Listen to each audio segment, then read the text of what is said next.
Ladies and gentlemen, have you ever felt trapped in a version of yourself you didn't choose?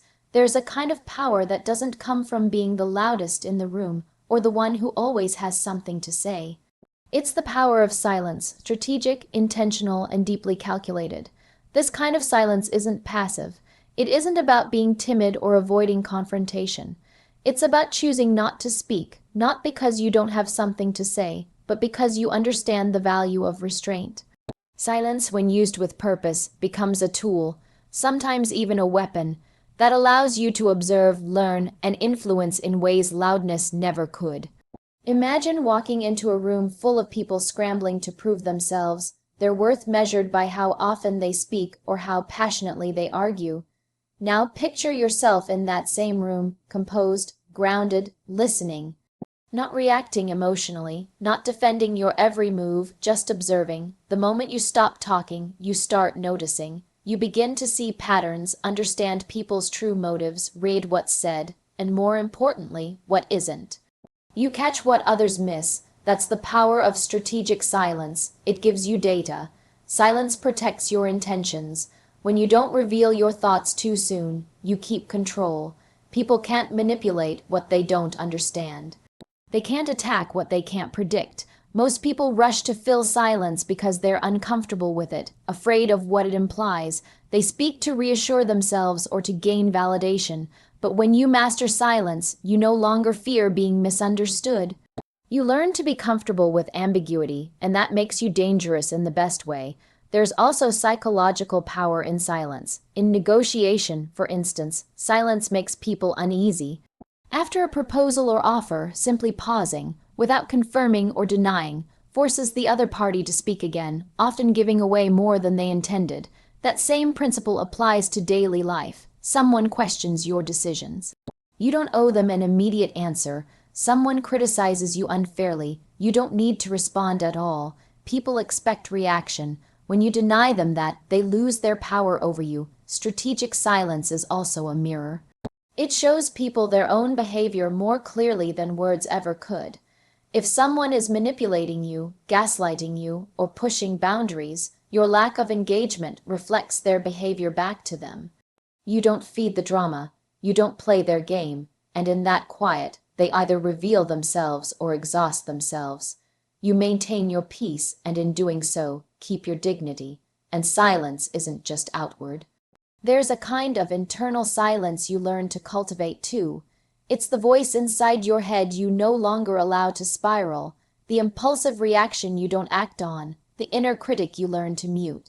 Strategic silence starts with inner discipline, the ability to sit with your emotions without exploding, to think before responding, to let things settle. That inner calm becomes your foundation. It's what allows you to hold back in the heat of the moment, to delay gratification, and to maintain control even when provoked. People often confuse silence with weakness, but that's only because they've never learned to wield it. It takes strength not to respond. It takes confidence to listen more than you speak, and it takes wisdom to know when silence speaks louder than any words possibly could. You begin to realize that not every question deserves an answer. Not every insult needs a comeback. Not every conflict requires your participation. Silence becomes your filter, protecting your energy, your thoughts, your emotional space. Eventually, people start to notice. They notice that you don't get pulled into gossip or drama. They notice that you're unbothered, unreadable, steady, and whether they admit it or not, they start to respect that. You move differently. You don't explain yourself unnecessarily. You don't react like everyone else. You hold your ground without shouting. That kind of presence, quiet, composed, and grounded, is magnetic. People lean in when you finally speak because they know it means something. Your words carry weight precisely because you don't use them carelessly. There's a saying that silence isn't empty. It's full of answers. That's especially true when silence is strategic. You're not avoiding the world. You're learning from it. You're holding back so that when you do act or speak, it's intentional and impactful. You're gathering information, protecting your peace, and maintaining control. And in a world where everyone is trying to be seen and heard, the one who chooses silence stands out the most, reclaiming your narrative, with no subheadings and no conclusion, written in a compelling and professional tone. At some point in your life, you realize you've been living a story that wasn't truly yours. Maybe it was shaped by your parents' expectations, society's rules, someone else's dreams, or the labels you were given early on. You start to question how much of your identity was genuinely chosen and how much was silently handed to you, written into your story without your permission. Reclaiming your narrative means you stop accepting the script. You pick up the pen, you decide, fully, fiercely, and finally, who you are and who you're going to be. It's not easy. Taking back your story means confronting everything and everyone that ever told you who you were supposed to be. It's uncomfortable to admit how much you've performed just to fit in. It's painful to peel off identities that once made you feel safe. But there's a moment, often in silence, often alone, where you ask yourself the most terrifying and liberating question of all. What if none of this is really me? That question breaks you open, and in that raw, unfiltered space, you begin to see the difference between the life you've been living and the life you're meant for. The stories you've been told you're too much, you're not enough, you'll never be more than this start to sound foreign. They stop feeling like facts and start feeling like cages. You begin to recognize them for what they are. Someone else's fears projected onto you. Someone else's voice masquerading as your own inner truth. Reclaiming your narrative requires courage because it means letting go of roles that once felt essential to your survival.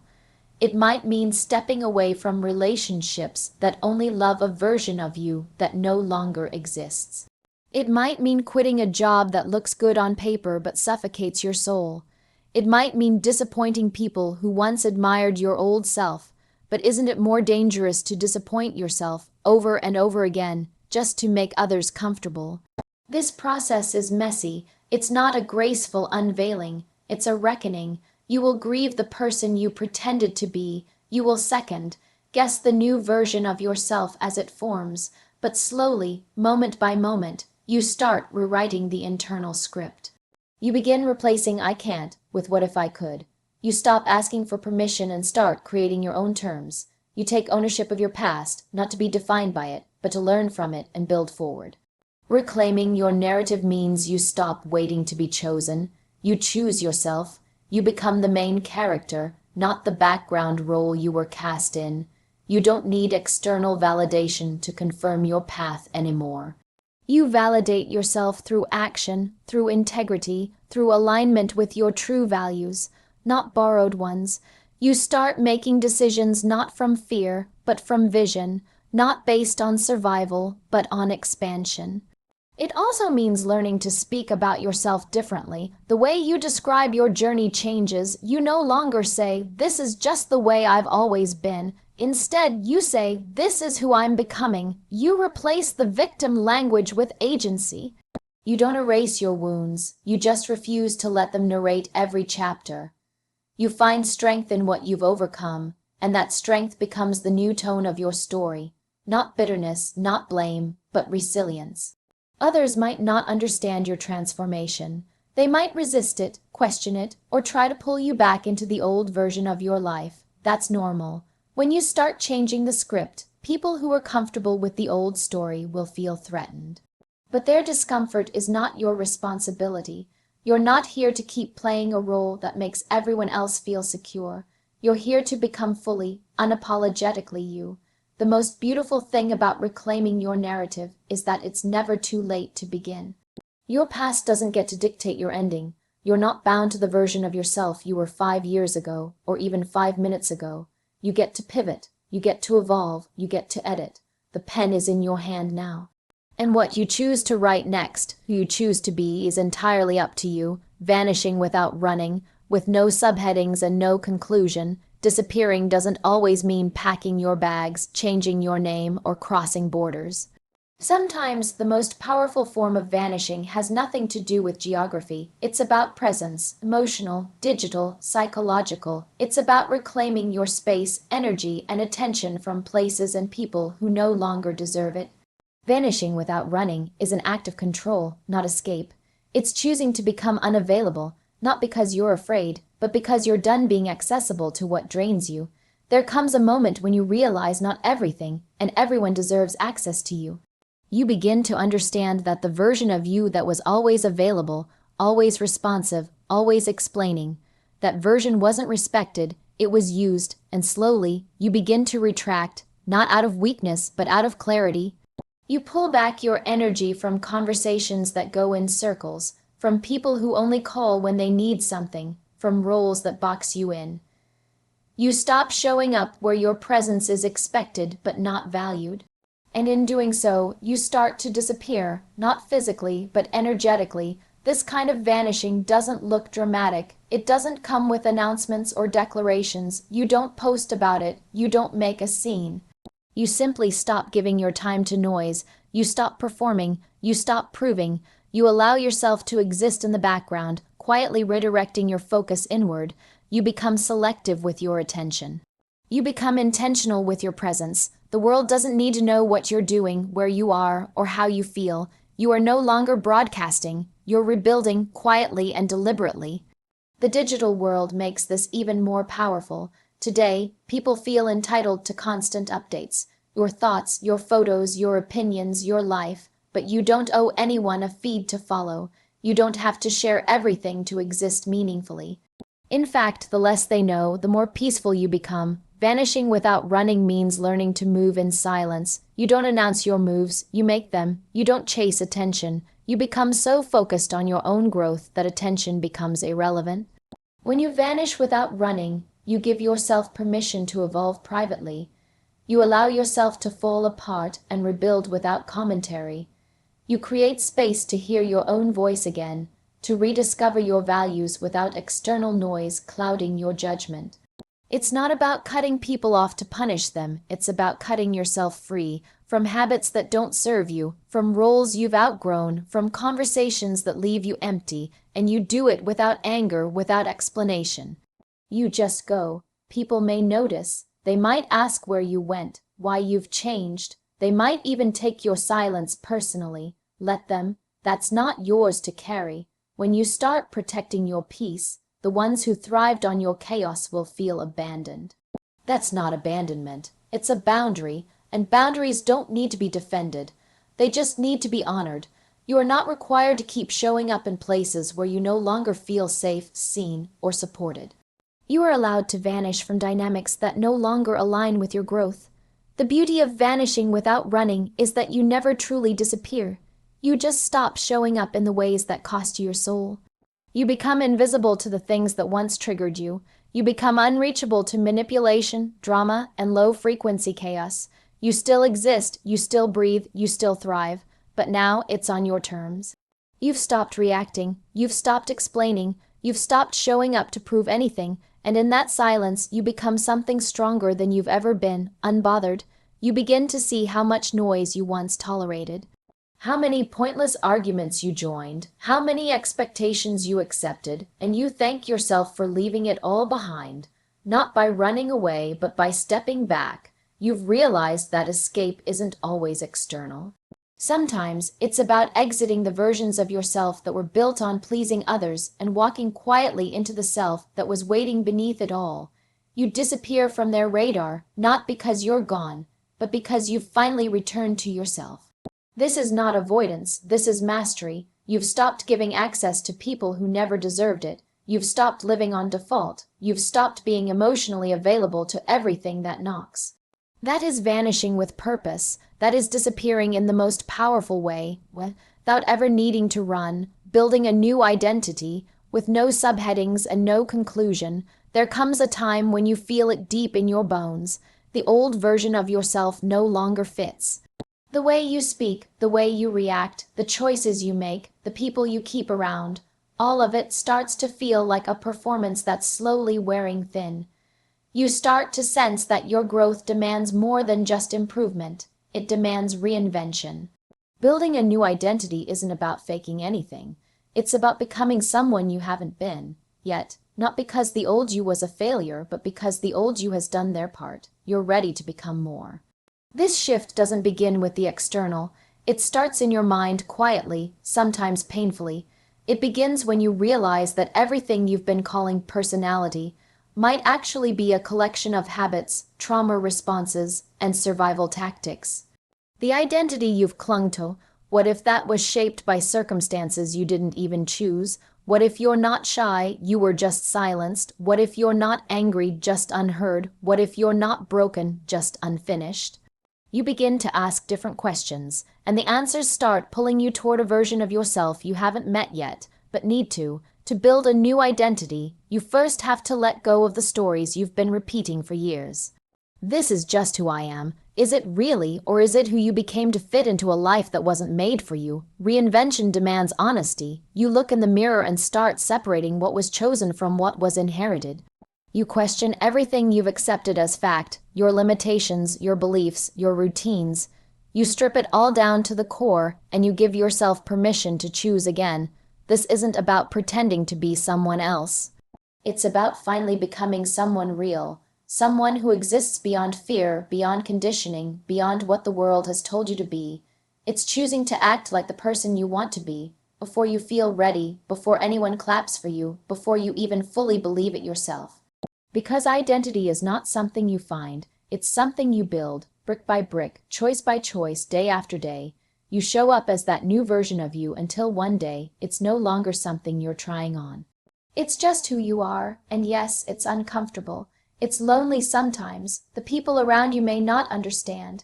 They're used to the old you, the predictable one, the agreeable one, the version that didn't challenge the status quo. They might mock your change. They might try to pull you back. They might say, "You've changed," like it's an accusation, and you'll have to be strong enough to say, "Yes, I have." Because growth will cost you relationships that were built on your former self. But what you gain is far more valuable: alignment, integrity, peace. Building a new identity is about discipline. You don't become confident overnight.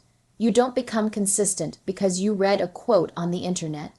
You become those things by doing what the new version of you would do, even when it's hard, even when no one is watching, even when the old you tries to pull you back into comfort. You'll slip, you'll fall into old patterns.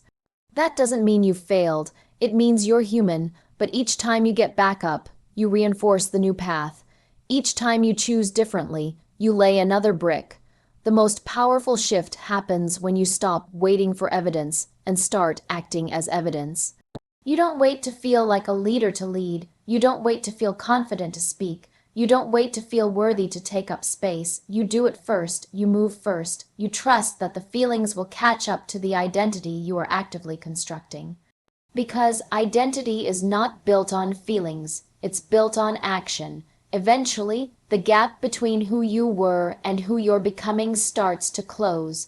You notice it in the way you talk to yourself, in the boundaries you set, in the habits you refuse to break, in the people you no longer attract.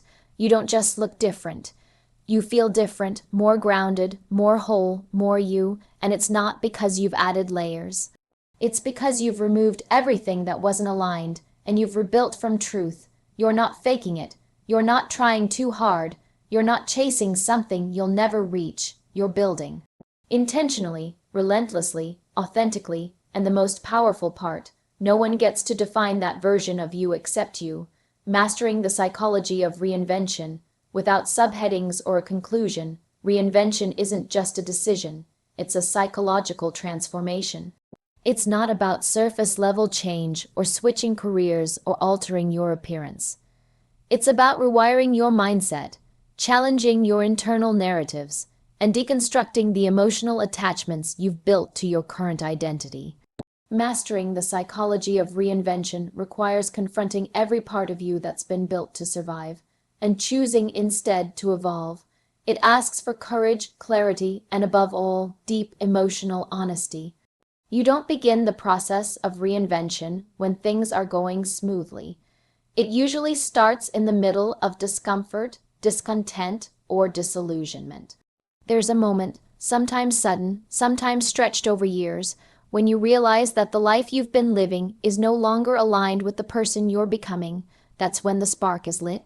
And that spark is terrifying because it threatens everything you've known, but it's also liberating because it whispers the truth you've been ignoring. You are allowed to change. The human mind craves certainty. It clings to familiar patterns even when they're painful. We stay in situations, roles, and routines long past their expiration date because they're predictable. Predictability feels safe.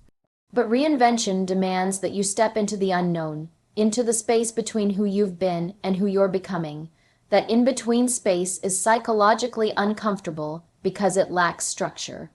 You no longer fit your past, but your future isn't fully formed. That's where many people quit. They retreat to the identity they know, because freedom without a script feels like chaos. But if you want to master the psychology of reinvention, you must learn to stay in that tension. You must learn to tolerate the discomfort of not knowing. You must trust the process before the results show. Reinvention begins in the mind, in your thoughts, in your beliefs about what's possible for you. And it requires one crucial shift, the belief that change is not only possible, but available to you, not to someone with more resources, more support, more time, but you, exactly as you are, right now. Once you claim that belief, everything else becomes strategy. You begin to dismantle the internal resistance, the fear of failure, the guilt of outgrowing your old life, the pressure to explain yourself to others.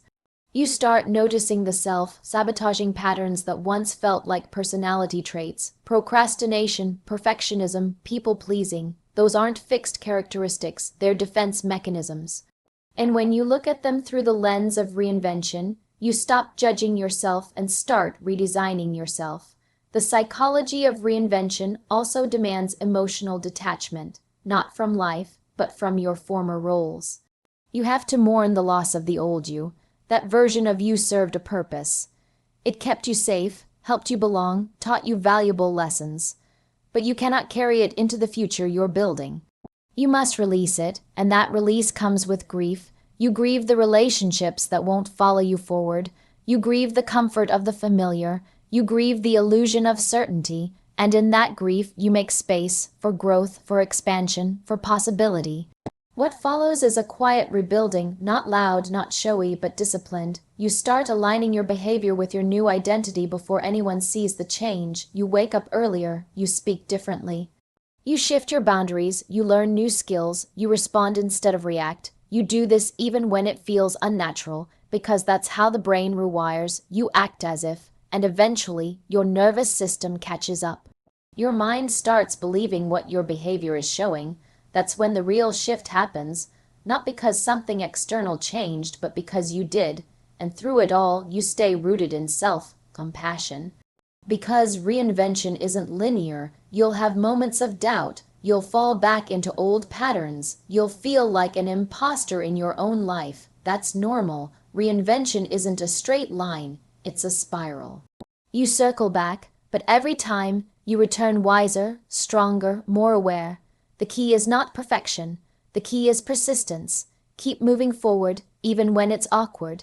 Keep choosing the new you, even when it feels fragile. Keep going, especially when it would be easier to go back. To master the psychology of reinvention is to master your own mind. It's to become the architect of your identity rather than the product of your past. It's to live from intention rather than habit. And it's to understand that who you are is not a fixed truth. It's a decision you make every single day. The power of discipline and detachment. With no subheadings and no conclusion, discipline and detachment are two forces that, when mastered, can reshape your life from the inside out. Alone, they're powerful. Together, they're transformative. One gives you structure, the other gives you freedom. One keeps you grounded in action, the other frees you from obsession with outcomes. Discipline is doing what you said you would do, long after the excitement is gone. Detachment is trusting that what's meant for you won't miss you, even when you stop chasing it. It starts with clarity. You have to know what matters, because once you know what matters, you can build discipline around protecting it. Discipline is not punishment, it's devotion. It's showing up for your future self, day after day, without needing applause or permission. It's not about grand gestures or radical routines. It's about consistency. The willingness to commit, not just when it's easy or exciting, but especially when it's dull, exhausting, or inconvenient. The people you admire, the lives that look effortless, the success that seems unreachable, all of it is built on invisible, relentless discipline.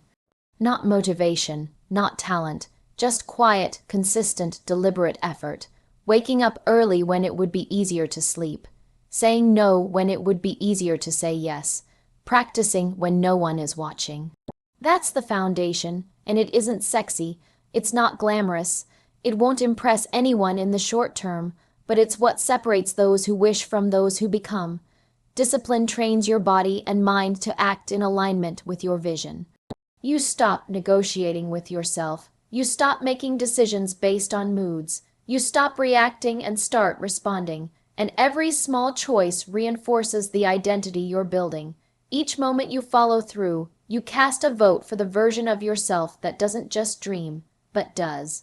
But discipline without detachment becomes rigid, it becomes suffocating. That's where detachment steps in, not as indifference, but as emotional intelligence. Detachment means you care deeply, but you're not controlled by outcomes. You give your all, but you don't fall apart if it doesn't unfold exactly how you imagined. You understand that control ends at effort. After that, it's surrender. Detachment lets you move without desperation. You don't beg for results. You don't chase validation. You don't obsess over timelines. You focus on the process, not the prize. You trust that what's aligned will stay and what's not will fall away. Detachment lets you breathe while you build. It lets you stay focused without being fixated. So many people destroy their peace by holding on too tightly, to people, to plans, to identities they've outgrown. They think control will give them certainty, but control is a fragile illusion. Detachment, on the other hand, gives you power. It allows you to pivot when needed. It allows you to keep yourself worth intact even when the world tells you no. It allows you to fail without falling apart. Together, discipline and detachment create balance. One says, show up, do the work, hold the line. The other says, release the weight of needing it to happen on your timeline. Don't let your happiness hinge on a specific outcome. You're not what you achieve. You're what you become in pursuit of it. You begin to approach your life differently. You set goals, yes, but you aren't owned by them. You aim high, but you detach from obsession. You become committed, not attached. That's the difference. One anchors you in purpose. The other drowns you in pressure. People may not understand. They'll think you're cold because you don't panic over delays. They'll think you're too intense because you don't skip steps. Let them think what they want, because you know what you're doing. You're training your mind to work for you, not against you. You're no longer a slave to your impulses or your ego. You're in command of your energy. You're mastering your path, one disciplined action and one detached decision at a time. That's where the real freedom comes from, not from chasing everything, not from controlling anything, but from committing to the work and releasing the outcome, from trusting that if you keep showing up, the right doors will open. And even if they don't, you'll be strong enough to build your own. Discipline sharpens your edge. Detachment softens your grip. And together, they carry you through any storm, with grace, with power, and with peace.